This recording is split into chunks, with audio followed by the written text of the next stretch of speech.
घर तोड़ने की समझाइश दुनिया देती ही रहती है। समझदारी वही है जिसमें बहू और सास दोनों मिलकर अपनी गृहस्थी चलाए। ऑफिस से घर के अंदर ठीक से कदम भी नहीं रखा और जूही कहने लगी, मम्मी जी जल्दी चलिए ना। कहाँ जाना है जूही, कुछ बता तो। पर उसने एक नहीं सुनी और हड़बड़ी मचाने लगी। ठीक है चलती हूँ, कहते हुए सविता ने पर्स उठाया और घर पर ताला लगाकर जूही के साथ बाहर आई। शाम के 6 बजे थे। हम दोनों चलते हुए गली के कॉर्नर पर पहुंच गए जहां गोलगप्पे वाले का ठेला था। पहुंचते ही जूही ने कहा, भैया 2 प्लेट गोलगप्पे के दे दीजिए। खाते खाते बोलने लगी, मम्मी जी ऑफिस से आते समय रोज देखती हूँ लोगों को गोलगप्पे खाते हुए। मेरा भी मन करता था पर अकेले तो नहीं खा सकती हूँ ना, इसलिए आज मैं आपको खींच कर ले आई। सॉरी। कोई बात नहीं जूही, मुझे भी अच्छा लगा बहुत दिनों बाद गोलगप्पे खाकर। Thank you. जूही बहुत खुश हो गई। हम दोनों मज़े से गोलगप्पे खाकर बातें करते हुए घर पहुंच गए। ये मेरी बहू थी। उसे शादी करके हमारे घर आए हुए 10 साल हो गए। हम दोनों ने अपना इतना अच्छा तालमेल बनाया कि बिना किसी नोक झोंक के हम आराम से आगे बढ़ते जा रहे हैं, जिससे घर की शांति में खलल ना पड़े। जब कभी समय मिलता तो मैं और जूही बैठकर टीवी देखते थे। तब विकास हंसते हुए कहते थे, ये क्या बात हुई, सास बहू को तो लड़कर अलग अलग कमरों में मुंह फुलाकर बैठना चाहिए, पर आप दोनों एक ही कमरे में बैठकर सीरियल देख रहे हैं। जूही कहती थी, पापा जी रिश्ता वही, सोच नहीं है। जब भी हम दोनों को मौका मिलता था हम शॉपिंग पर निकल जाते थे। एक बार ऐसा हुआ कि जूही काउंटर पर पैसे भरने गई और मैं वहीं की एक कुर्सी पर बैठकर उसका इंतजार कर रही थी। वहां खड़े एक व्यक्ति ने कहा, अम्मा वो आपकी बेटी है क्या? मैंने कहा, बहू है। पीछे से आवाज आई, माँ देखो ना, वे दोनों सास बहू है और कितने खुश हैं।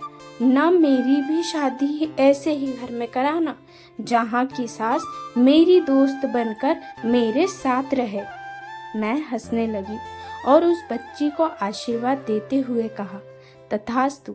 जूही आ गई और हम दोनों वहां से निकल गए। पर मुझको ऐसा लग रहा था जैसे कुछ आंखें अभी भी हमारा पीछा कर रही है। मैं सोचने लगी, कितने अरमानों से बच्चियां ससुराल आती है और अपने कड़वे व्यवहार से हम उनके सपनों को बिखेर देते हैं, जिन्हें बटोरने में उनकी पूरी जिंदगी भी कम पड़ जाती है।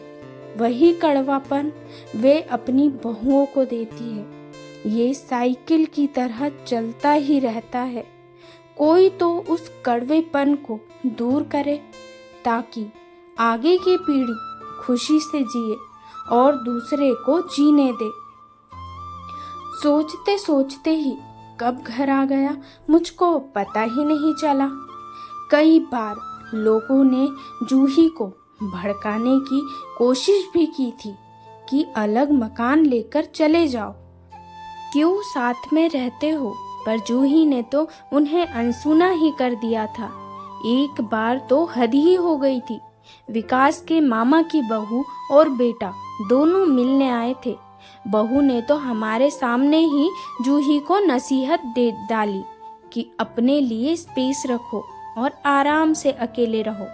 उनके जाते ही विकास ने हंसते हुए कहा, हाँ तो जूही बेटा एक अपार्टमेंट देखूं क्या तुम लोगों के लिए? जूही ने झट से कहा, पापा जी ऐसे लोगों की बातों को एक कान से सुनकर दूसरे कान से निकाल देना चाहिए। ये उसके संस्कार है। उसने यही सीखा है कि घर वालों से बनता है, ना कि दीवारों से। सबको बांध कर रखना और सबको साथ लेकर चलना इसके लिए बहू को भी अवसर मिलने चाहिए।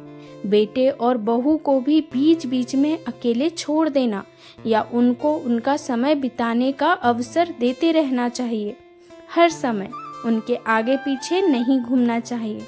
उनके कामों में दखलंदाजी नहीं करना चाहिए। जूही और हिमांशु को ये अवसर आराम से मिल जाता था, क्योंकि मैं स्कूल में नौकरी करती थी और सवेरे 7:30 बजे घर छोड़ देती थी। विकास भी आए दिन टूर पर ही रहते थे। मेरी शादी के समय अपने सास के व्यवहार को देखकर मैंने ये निर्णय ले लिया था कि मैं अपने बहू के लिए सास नहीं दोस्त बनूंगी। आज जब बहू आई तो उसे निभाने का समय आया और मैं अपने वादे को निभा रही थी और पास पड़ोस के लोगों के लिए एक मिसाल बन रही थी।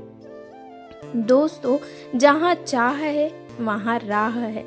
अपने घर बार, माता पिता और अपने परिवार को छोड़कर एक अनजान नौजवान का हाथ पकड़कर आई बच्ची को बेटी का प्यार दीजिए। उसके लिए घर का माहौल इस तरह का बनाइए कि कभी उसे मायके की याद ही ना आए।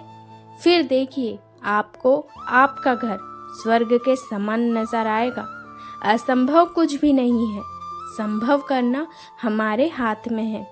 दोस्तों, आपको ये सास बहू की प्यार भरी कहानी कैसी लगी कमेंट करके ज़रूर बताएं। अगर आप चैनल पर नए हैं तो चैनल सब्सक्राइब करना ना भूलें। धन्यवाद।